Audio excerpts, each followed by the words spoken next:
Now let's have a look at this decision by the Albanese government not to take part in the COP29 agreement on nuclear. Well, Dennis Shanahan has written a great piece in the Oz where he says that there's now a danger and growing evidence that the government is turning the issues of renewable energy and nuclear power from being what it believed would be negatives for Dutton, actually into positives for the coalition. Graham, what do you think about this? Do you think nuclear could actually be something, like Dennis says, that works in Dutton's favour? Yeah, look, I think that there's been a massive change of thinking on this. I think if you went back a decade or two, obviously women in Australia, practically to a woman, were against it. And, you know, that once you get that in, that means your polls are pretty well slanted all the way. But I think that, you know, that attitude has changed. I think there's been plenty of demonstrations now that you can have small modular nuclear power plants that can just look after a city or a village, whatever. You don't need to have the massive power plants that, to which we've become accustomed. So I'd say that this is an issue not to go away. And I'd say that Dutton has been ahead on this. You know, he's leading on this issue and he's doing well. It looked risky, I think, when Dutton first came out with this policy.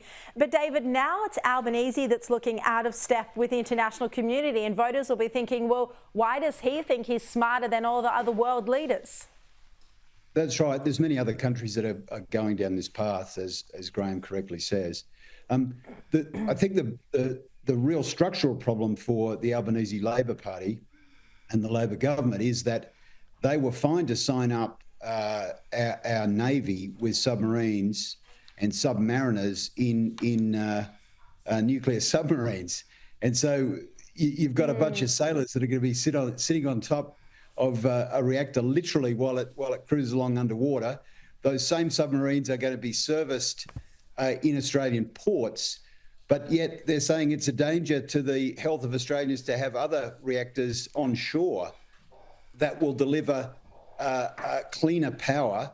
And we've got, you know, tons and tons of uranium. So if you're going to crack the seal on submarines and sign up to the AUKUS agenda with nuclear submarines, you can hardly turn around and say, well, it's unsafe if we use the same reactors on land. Yeah, exactly. And then there's the cost argument, but it seems like, well, we've heard that the renewable energy transition will be just as, or if not even more costly. Now, just before we go, we've seen, Graham Richardson, this warning from business leaders. And remember, the business community was on board with the Albanese government. Now they're warning that Australians are going to face worse living standards and job opportunities. Graham? Well, I think I was waiting for them to turn.